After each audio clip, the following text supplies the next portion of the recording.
Hi అండి. నిన్న ఒక వీడియో చేసిన తర్వాత నాకు ఒకటి అర్థమైంది. తోడికోడళ్ళ విషయంలో కూడా చాలామంది ట్రబుల్స్కి గురవుతున్నారన్న విషయం అన్ని ఇళ్లల్లో ఉంటాయి. కానీ నేను ఒకటి చెప్పనా, ఎప్పుడు తోడికోడలతో పోటీ పెట్టుకోకుండా మీరంటూ సపరేట్ ఛానల్ ఏర్పాటు చేసుకుంటూ ముందుకెళ్ళిపోతూ ఉంటే మీ అంత గొప్పవాళ్ళు ఉండరు తెలుసా.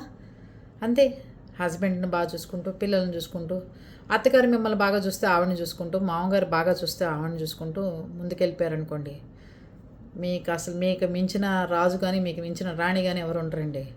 అంతేగాని మీ ఫ్యామిలీని పక్కన పడేసి పక్క వాళ్ళ మన తోడుకోడలు ఏం చేస్తుంది, ఏం చీర కట్టుకుంది, ఏ నగలు వేసుకుంది, వచ్చే ట్రిప్కి ఏం వేసుకుంటుంది, వాళ్ళ ఆయన బాగా సంపాదిస్తున్నాడు, బాగా చేస్తున్నాడు, లేకపోతే అలాగా ఇలాగా అని చెప్పి తెగ బుర్రలోకి వచ్చినాయి అనుకోండి, మీ సంసారం రోడ్డున పడిపోతుంది.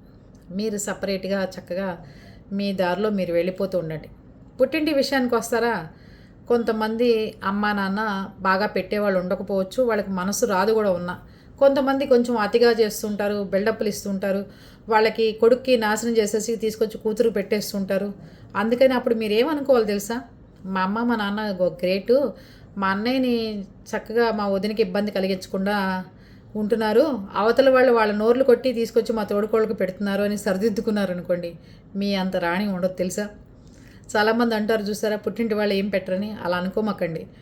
మా అన్నయ్యని వదిన్ని మా అమ్మ మా నాన్న బాగా చూసుకుంటున్నారు, నన్ను పెళ్లి చేశారు, పంపించేశారు, కనుక మా తోడుకోళ్ళకి వాళ్ళ అమ్మ నాన్న తెచ్చారు అంటే వాళ్ళ పుట్టింట్లో వాళ్ళ మా వదిన నోరు కొట్టి తెస్తున్నారు అని చెప్పి అనుకున్నారు అనుకోండి, మీకు మీరే రాణి అని సరిపెట్టుకుంటూ పోతుంటే మన జీవితం సూపర్ ఉంటుందండి. ఒకసారి ట్రై చేయండి. చెప్పడం ఈజీనే, కానీ ఆచరించడం కూడా చాలా సునాయాసంగా చేయొచ్చంట నేను. మీరేమంటారో చెప్పండి నాకు.